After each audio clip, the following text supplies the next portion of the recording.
Sunan Kalijaga merupakan salah satu tokoh Wali Songo yang cukup berpengaruh dalam menyebarkan agama Islam. Sunan Kalijaga merupakan salah satu tokoh Wali Songo yang cukup berpengaruh dalam penyebaran ajaran agama Islam, terutama di Pulau Jawa. Ilmu keagamaan yang beliau miliki cukup tinggi, sehingga beliau mampu menyebarluaskan syariat Islam di tanah Jawa. Beliau merupakan seorang ulama besar yang menjadi panutan orang Muslim di Indonesia. Itu sebabnya makam beliau yang letaknya di Demak tidak pernah sepi dari peziarah. Terdapat perbedaan yang cukup menonjol pada dirinya. Salah satunya yaitu perbedaan dalam berdakwah dan berpakaian. Beliau lebih banyak memakai pakaian dengan warna hitam, lengkap dengan belangkon.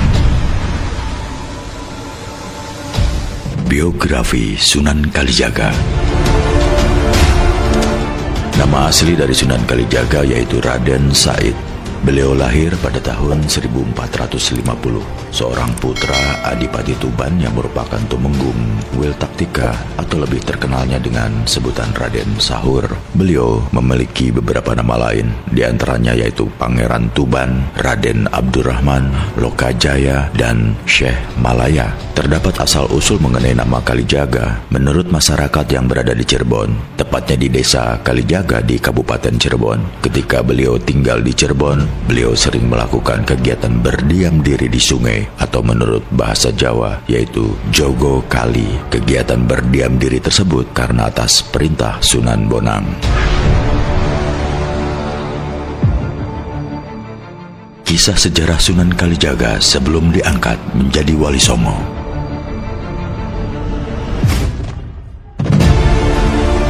Sebelum beliau menjadi Wali Songo, Raden Said merupakan seorang perampok hasil bumi. Beliau merampok hasil bumi dari orang-orang kaya, serta mencuri di tempat-tempat yang menyimpan hasil bumi. Hasil bumi dari rampokan dan curian tersebut dibagikan kepada kaum duafa dan fakir miskin sekitar. Hal tersebut berlanjut cukup lama. Suatu hari ketika Raden Said sedang berada di hutan, maka beliau bertemu dengan seorang kakek tua yang berjalan dengan menggunakan tongkat. Kakek tua tersebut tidak lain yaitu Sunan Bonang. Karena tongkat yang dibawa Sunan Bonang tersebut terlihat menyerupai emas, maka Raden Said pun mempunyai niat untuk merampok tongkat tersebut dan hasil rampokannya akan diberikan kepada orang miskin. Namun Sunan Bonang tidak membenarkan hal tersebut. Beliau berkata kepada Raden Said bahwa Allah tidak akan menerima amal apapun yang buruk. Disitulah Sunan Bonang menasihati Raden Said agar tidak melanjutkan aksinya dalam mencuri dan merampok. Mulai saat itulah Raden Said menjadi murid yang baik dari Sunan Bonang. Sunan Bonang menyarankan Raden Said untuk melakukan semedi sembari dengan menjaga tongkat milik Sunan Bonang yang ditancapkan di dekat sungai. Raden Said pun tidak diizinkan pergi sebelum Sunan Bonang mendatanginya. Setelah 3 tahun berlalu, maka Sunan Bonang pun datang dan Raden Said masih berada di tepi sungai menjaga tongkat yang diamanatkan. Nah, dari awal cerita tersebut, maka Sunan Bonang memberi namanya dengan nama Kalijaga. Kemudian Raden Said diberi pelajaran oleh Sunan Bonang mengenai agama Islam. Dari situlah beliau mulai melakukan dakwah dan menyebarluaskan ajaran agama Islam. Beliau lebih memilih kesenian dan kebudayaan seperti gamelan, wayang, seni ukir, dan juga seni suara sebagai media dakwahnya. Cara tersebut merupakan metode yang cukup efektif untuk menyebarluaskan agama Islam. Pada masa itu, beliau memiliki ilmu yang cukup tinggi mengenai agama Islam. Dari adipati di wilayah Jawa memeluk agama Islam, seperti halnya Adipati Kartasura, Adipati Padanaran, Adipati Kebumen, Adipati Pajang, dan Adipati Banyumas.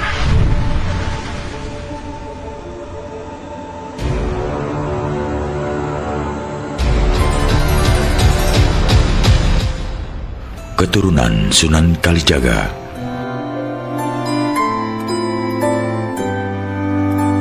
Sunan Kalijaga menikahi seorang wanita yang bernama Dewi Saroh binti Maulana Ishak. Dari pernikahannya, beliau dikaruniai 3 orang anak, yaitu Raden Umar Said, Dewi Rakayuh, dan yang terakhir adalah Dewi Sofia. Dari keturunan beliau, ada yang menjadi tokoh Wali Songo, yaitu Raden Umar Said atau lebih dikenal dengan sebutan Sunan Muria. Maulana Ishak yang merupakan bapa dari istri Raden Said tersebut memiliki putra yang juga menjadi tokoh Wali Songo. Beliau adalah Sunan Giri dan Dewi Saroh Saroh merupakan kakak beradik. Mereka merupakan keluarga yang cukup berpengaruh terhadap penyebaran agama Islam di Pulau Jawa. Hingga saat ini makam Sunan Kalijaga tidak pernah sepi dari para peziarah. Hal ini disebabkan karena beliau sangat berjasa dalam penyebaran agama Islam di tanah Jawa. Para peziarah datang ke makam beliau karena untuk berziarah, namun ada juga yang ingin mendapatkan petunjuk ilmu yang tinggi seperti ilmu yang pernah dipelajari oleh beliau. Bagi mereka yang ingin memiliki ilmu yang tinggi dari beliau, maka harus siap secara lahir dan batin. Selain itu, Anda juga harus memiliki tekad kuat, karena untuk memiliki ilmu yang tinggi, maka dibutuhkan usaha dan kerja keras. Anda juga harus ingat untuk menggunakan ilmu tersebut dalam hal positif dan bermanfaat untuk diri sendiri dan orang lain. Ilmu yang dimiliki oleh Sunan Kalijaga.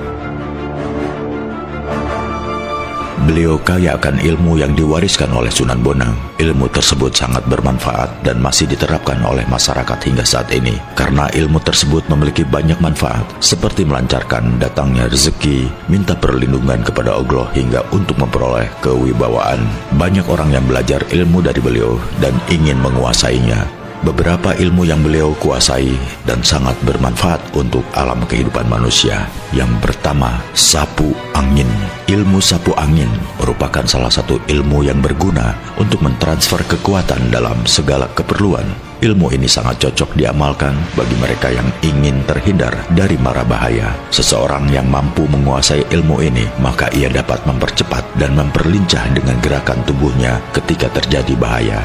Yang kedua, asma kidung.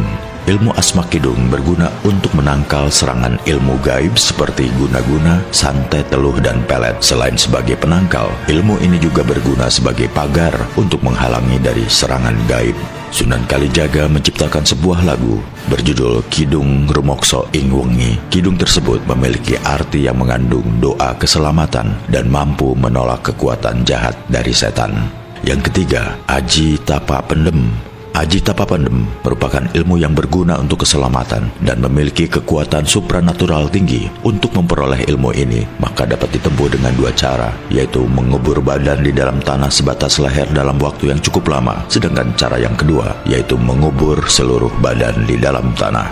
Yang keempat, Aji Kungkum.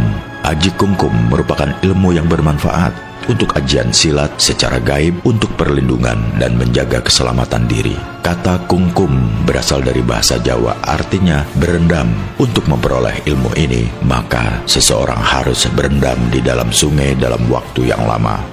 Selain itu, Sunan Kalijaga masih memiliki ilmu lain dan diterapkan oleh manusia, di antaranya yaitu ilmu sapu jagat, ilmu asmak sungai receh, dan ilmu singkir sengkolo.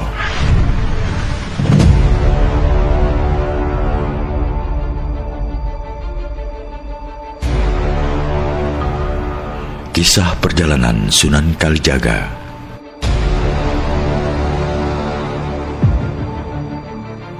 Ketika Raden Said merasa prihatin melihat kondisi masyarakat Tuban akibat terjadinya upeti dan mengalami musim kemarau panjang, maka beliau berinisiatif membongkar gudang kadipaten dengan membagikan makanan kepada masyarakat yang membutuhkan. Namun kala itu, beliau tertangkap basah dan ditangkap oleh penjaga gudang, kemudian dilaporkan kepada ayah Raden Said. Dalam perjalanannya berdakwah, setiap wali sudah pasti memiliki metode atau cara yang unik dalam penyebaran ajaran agama Islam. Hal ini bertujuan untuk memikat hati masyarakat, dan metodenya tersebut dapat ditangkap oleh masyarakat. Begitupun Raden Said, beliau memiliki metode tersendiri dalam menyiarkan ajaran agama Islam di tanah Jawa. Nama kecil beliau menurut sejarah yaitu Raden Said dan Raden Mas Sahid. Ketika beranjak dewasa, beliau mulai giat belajar dalam menuntut ilmu, khususnya ilmu mengenai agama Islam. Beliau berguru kepada Sunan Bonang, Sunan Ampel, dan Sunan Gunung Jati. Menurut sejarah, beliau memiliki usia hingga 100 tahun. Itu artinya beliau mengalami masa berakhirnya kekuasaan di Kerajaan Majapahit. Raden Said mengalami masa Kesultanan Demak, Banten, dan Cirebon. Bahkan beliau juga pernah merasakan Kerajaan Pajang yang dibangun pada tahun 1546 Masehi dan Kerajaan Mataram pada pemerintahan Senpati. Beliau juga berpartisipasi dalam merancang pembuatan Masjid Agung Cirebon dan Masjid Demak. Raden Said merupakan salah satu putra dari Adipati Tuban. Beliau adalah sosok yang sangat dekat dengan rakyat miskin atau jelata. Ketika terjadi masa kemarau panjang dan membuat para petani gagal panen dengan waktu yang bersamaan, maka pemerintahan pusat juga membutuhkan dana yang besar untuk mengatasi masalah pembangunan. Jadi rakyat miskin pada saat itu mau tidak mau harus membayar pajak dalam jumlah yang tinggi. Dengan melihat kondisi yang kontradiksi antara pemerintahan dengan rakyat jelata, membuat Sunan Kalijaga ingin lebih dekat dengan rakyat jelata. Dengan begitu beliau langsung bergerak cepat tanpa harus berpikir panjang untuk segera membantu rakyat. Raden Said mencuri hasil bumi di gudang penyimpanan milik ayahnya untuk dibagikan kepada fakir miskin dan rakyat jelata. Sebenarnya hasil bumi tersebut merupakan upeti dari masyarakat untuk disetorkan ke pemerintahan pusat. Biasanya Raden Said melakukan aksinya tersebut pada malam hari dan langsung membagikan hasilnya kepada rakyat jelata dengan cara sembunyi-sembunyi. Namun seiring berjalannya waktu, maka penjaga gudang akhirnya merasa curiga karena jumlah upeti yang terdapat di gudang semakin berkurang jumlahnya. Pada akhirnya aksi Raden Said tersebut diketahui dan kemudian dimarahi habis-habisan oleh ayahnya, sehingga beliau mendapat hukuman untuk tidak boleh keluar dari rumah.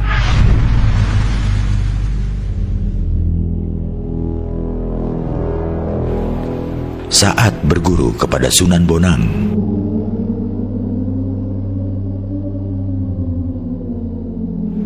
Setelah Raden Said diusir oleh ayahnya dari rumah, maka beliau tinggal di hutan Jatiwangi. Namun lagi-lagi, beliau tetap melakukan aksinya untuk bisa membantu fakir miskin dan rakyat jelata. Pada saat melakukan aksi tersebut, maka dia tidak menggunakan nama aslinya, melainkan menggunakan nama Brandal Lokajaya.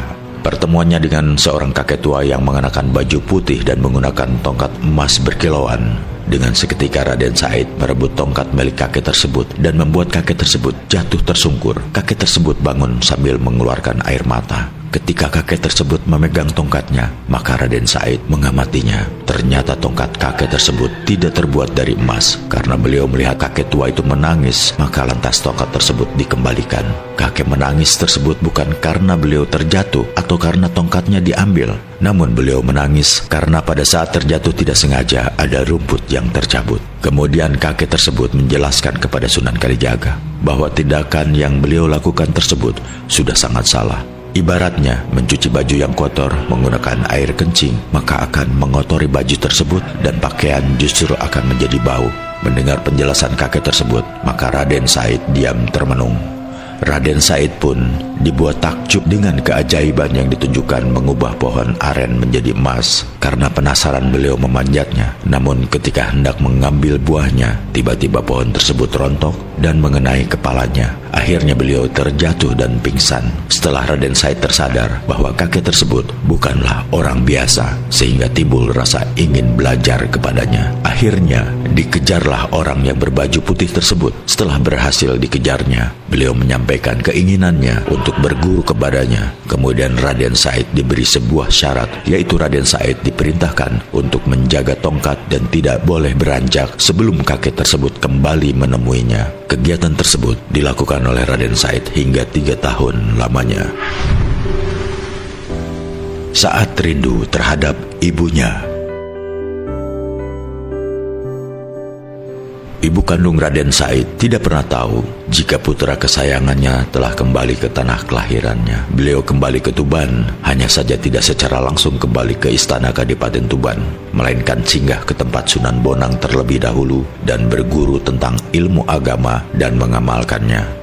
Untuk mengobati rasa kerinduannya terhadap ibu kandungnya, maka Raden Said selalu membacakan ayat suci Al-Quran dan ditujukan untuk kekeluarganya yang berada di istana Kadipaten Tuban. Selain itu, beliau juga mengarahkan ilmu agamanya yang selama ini berguru kepada Sunan Bonang. Suara lantunan ayat suci Al-Quran tersebut mampu menggetarkan dinding istana Kadipaten. Sunan Kalijaga tidak bersedia untuk menggantikan kedudukan ayahnya. Kemudian kedudukan Adipati tersebut diwariskan oleh cucunya yang bernama Empu Supa dan Dewi Rasulan. Kemudian Raden Said melanjutkan perjalanannya untuk menyiarkan agama Islam di Jawa Barat dan Jawa Tengah. Dalam memimpin umatnya, beliau merupakan sosok yang sangat arif dan bijaksana. Karena kearifannya, maka saat beliau berdakwah, maka ilmunya sangat mudah diterima oleh masyarakat secara luas. Pada saat beliau melakukan syiar Islam di daerah pinggiran dan dekat dengan hutan lebat, beliau dicegat segerombolan perampok yang sudah terkenal kekejamannya. Raden Said tersebut berkata dengan polos pada perampok, jika beliau tidak memiliki harta apapun. Segerombolan perampok tersebut tidak mempercayainya. Kemudian mereka memeriksa Sunan Kalijaga dan beliau hanya tersenyum saja. Namun tidak lama kemudian, beliau memberikan pelajaran terhadap perampok tersebut dengan harapan para perampok tersebut bisa kembali pada jalan yang benar. Ketika semua kawanan perampok tersebut mulai menyerang, maka kemudian Raden Said langsung mengibaskan kain panjang yang dikenakan pada perampok tersebut. Dengan begitu, segerombolan perampok langsung terpental jauh. Metode dakwah yang diterapkan oleh Sunan Kalijaga. Dalam kegiatan berdakwahnya, beliau memiliki metode yang hampir sama dengan Sunan Bonang, yang merupakan salah satu tempat bergurunya. Paham keagamaannya tersebut yaitu berbasis salaf dan bukan sofistik, panteistik, atau suatu pemujaan semata. Beliau juga menerapkan kesenian sebagai media dakwahnya. Beliau sangat yakin bahwa agama Islam sangat mudah untuk dipahami dan diterapkan dalam kehidupan sehari-hari dengan menggunakan metodenya. Maka kebiasaan-kebiasaan lama para masyarakat hilang dengan sendirinya. Beliau menggunakan seni wayang, seni ukir, seni suara, serta seni gamelan sebagai media dakwahnya. Sedangkan seni suara suluk juga diterapkan dalam berdakwah. Beberapa lagu suluk diciptakan oleh beliau yang hingga kini masih populer, antara lain lagu Lir Ilir dan Gundul Pacul. Metode yang diterapkan beliau ini sangat efektif karena Adipati Jawa sebagian besar memeluk agama Islam melalui beliau.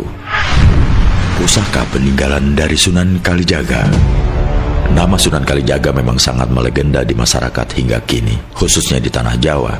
Dalam pendekatannya untuk lebih taat kepada Allah Subhanahu wa Ta'ala, yaitu dengan lebih banyak mendekatkan diri melalui berzikir. Beberapa macam zikir beliau ajarkan kepada murid-muridnya yang berguru kepada beliau, seperti halnya berzikir dengan lisan, hati, ruh, nafas, dan lain-lain.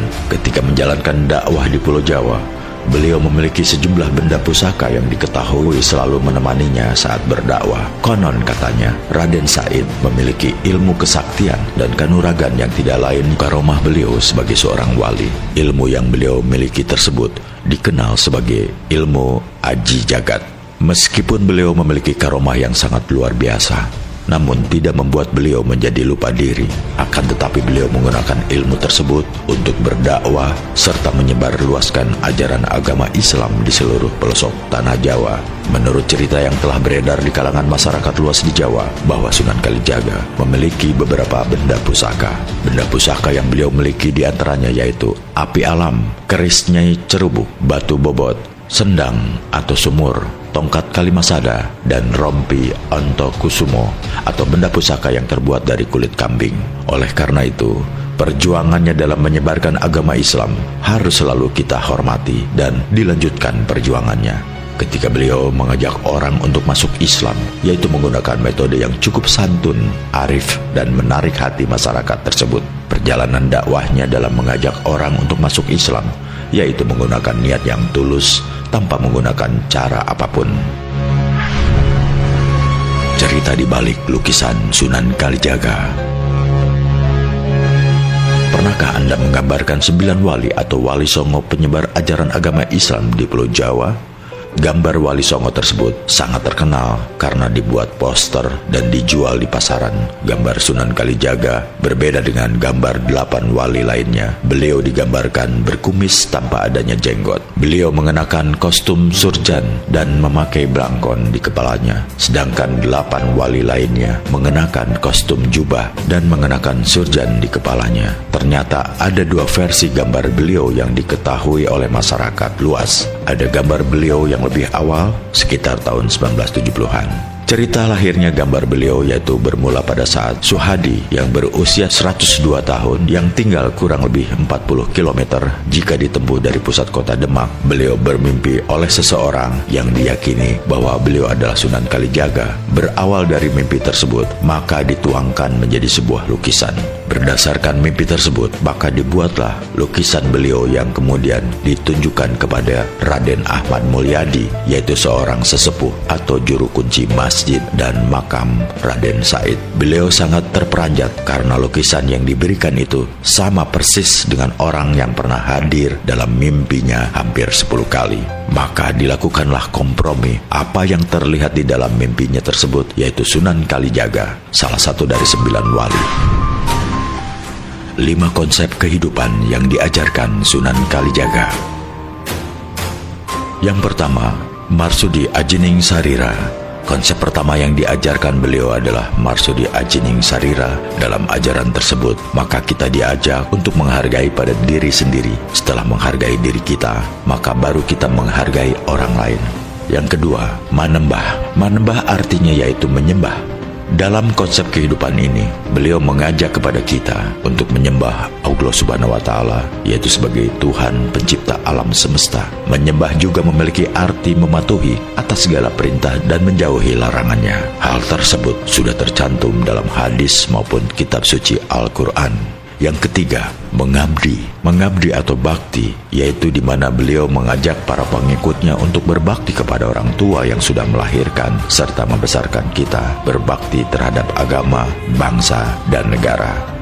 Yang keempat, maguru. Menurut literal bahasa, artinya yaitu berguru. Dengan ilmu yang diajarkan oleh beliau, bermaksud mengajak umat Islam untuk mencari ilmu yang bermanfaat di dunia dan akhirat.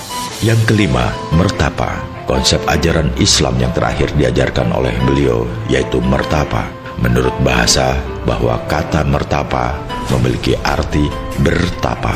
Beliau mengajarkan kepada kita untuk memiliki sikap prihatin, menjalani hidup yang sederhana dan tidak berlebihan. Sebagai orang Jawa yang beragama Islam, maka kita harus berpegang teguh pada 5 konsep tersebut.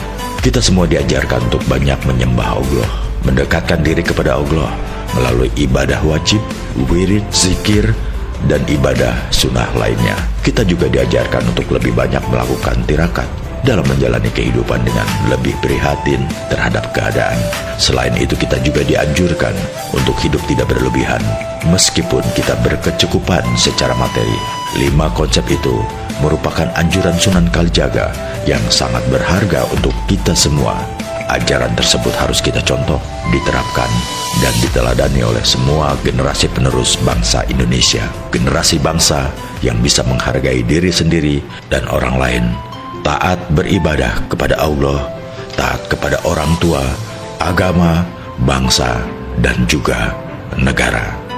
Sebagai generasi bangsa yang bertanggung jawab, maka sepatutnya untuk menerapkan konsep ajaran Sunan Kalijaga dan terus mencari ilmu yang bermanfaat. Jasa-jasa Sunan Kalijaga yang cukup terkenal. Sunan Kalijaga sebagai salah seorang wali songo, beliau telah memberikan jasa-jasa yang sangat berharga dalam perkembangan agama Islam di Pulau Jawa. Jasa beliau dibagi menjadi 2, antara lain sebagai seorang dai dan di bidang seni serta budaya. Di dalam masyarakat, beliau terkenal sebagai seorang yang mudah bergaul dengan semua lapisan masyarakat. Jika wali yang lainnya hanya menjalankan dakwah di daerahnya saja atau dengan cara mendirikan sebuah pesantren atau padepokan, namun Sunan Kalijaga terkenal sebagai mubalik keliling yang cukup kondang. Dengan beliau memanfaatkan kesenian yang ada, maka memudahkan beliau dalam bergaul dengan masyarakat untuk diajak mengenal ajaran agama Islam. Beliau juga ahli dalam menabuh gamelan, menciptakan tembang, pandai mendalang yang kesemuanya digunakan untuk kepentingan dakwah serta menyiarkan ajaran agama Islam terhadap adat istiadat yang ada di masyarakat. Beliau tidak langsung menentang secara frontal dan tajam, karena hal tersebut bisa menyebabkan mereka akan lari dan enggan untuk belajar serta mengenal agama Islam dengan baik. Dengan pendekatan yang bijak dan luwes, maka banyak orang Jawa yang bersedia untuk memeluk agama Islam. Dari beberapa penjelasan mengenai Sunan Kalijaga, sejarah kisah beliau dari anak-anak hingga dewasa, dan perjalanan dakwahnya dalam menyebarkan ajaran agama Islam.